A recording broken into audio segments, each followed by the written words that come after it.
I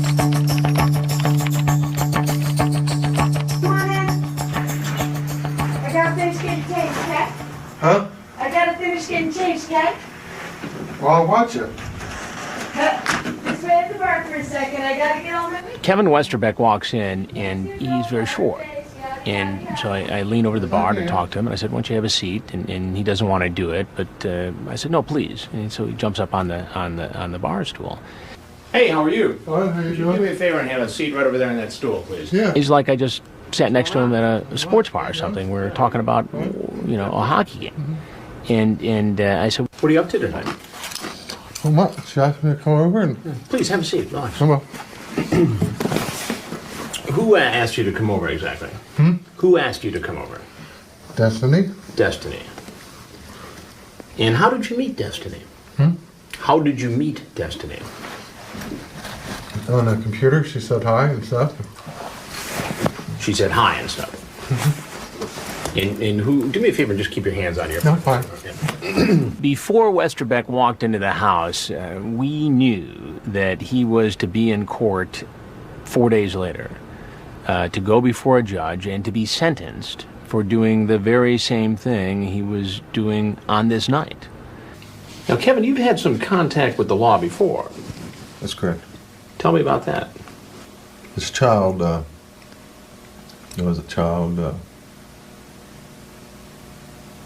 I forget what it is. Child solicitation? They said I came out to meet some girl, I guess. So let me get this straight. You were accused of doing the very same thing that you're out doing tonight. I had no intention of this. All right, let's go back to the other case for a minute. You pleaded guilty Yes. to solicitation of a minor for sex. It was a plea. It was a plea. Right. You pleaded guilty. Correct. And you got sentenced for that plea, correct? That's correct. 11 months. Correct. In fact, next week, on Thursday, you have to go to court. Correct. And they're going to decide whether or not you're going to become a registered sex offender. Yes. And then you're going to go to prison. Correct. What then are you doing in this house less than a week before you're supposed to be in court and go to prison for doing the very same thing? Stupidity, because I didn't expect this to be like that. So what, it's my fault? No, it's not your fault. I'm not saying that. He told me at first he was just there to talk to the girl, to hang out. What's wrong with that? Almost challenging me as to why I would question him. And then I start to read from the chat log. She says, I like kissing. You say, would you get naked? I just don't want to get cold, she says. You say, have sex? Now, a moment ago, you told me this wasn't a sexually oriented conversation. That was a lie, too, wasn't it? I was just talking. Just talking. And, little by little, his story starts to fall apart. It would be fun, then, okay? You say, then I'm big. She says, really? Yeah, how? Then you give the dimension of your penis. That's not sexual? Just BS talk. Just BS talk. To me it was. 'Cause I Okay, so didn't that do anything. BS talk got you sentenced to prison once already. And less than a week before you're supposed to go to court and prison, you are here in this house trying to meet a 13-year-old girl home alone.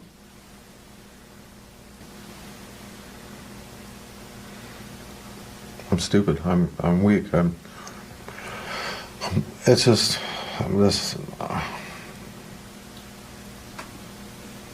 I have no intentions of having sex with her. Yeah. I How can know. you say that? It's what it says, but I didn't. Why should I believe that? Because I'm telling you the truth. You didn't tell me the truth when you answered the first 6 questions I asked. You lied then. No, I didn't plan on having sex. Well, come on. What did you plan on doing? I was just gonna plan on meeting her, say hi, how you doing, and that's How it. you doing? And that's it. And that's it. So less than a week before you're supposed to go to court where you're probably going to be designated a registered sex offender, Yes. and then you're going to go to prison. That's correct. For 11 months. That's correct. After pleading guilty to solicitation of a child for sex, you just figured, oh, I'm just going to pop in and have a nice little conversation with a 13-year-old girl. That's your story? That is my story, sir. It never fails during one of these investigations that 2 or 3 guys show up at the same time, and of course that was the case with Kevin Westerbeck. They're whispering to me that, you know, there's another potential predator about to walk in. I was just finishing with Kevin Westerbeck, but I didn't want to rush through it because it was an important interview. So I finished just in time. Westerbeck leaves through one door, and the next guy comes in the other door. Sheriff's Department. I want you to take a seat in that chair over there. In the back, the black chair. The sheriff's office would take the handcuffs off and everything like that. Not one for the road. No. You understand what I mean by I that? know exactly what you're saying. I know exactly what you're saying. That was not my intent. I learned my lesson the first time. Obviously not. No. Right? Obviously not. Well, I wasn't coming You're in chatting here with the 13-year-old female about your penis size on the internet, and you drove about, what, an hour and a half to get here to meet a 13-year-old female in the middle of the night who you knew by looking at the chats her parents weren't home. Mm-hmm. Is that correct?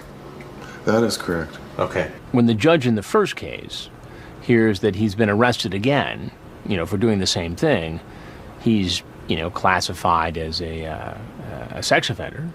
I am required in this hearing to make a determination as to whether or not I believe, based upon the facts presented, the defendant will commit future sex offenses. In this case, you've made it very clear, Mr. Westerbeck, as to whether or not you'll commit future offenses. This court will make a finding, and I make this finding beyond a reasonable doubt, that you are likely to commit future crimes based upon the evidence before the court today. With that determination, the court will make a finding which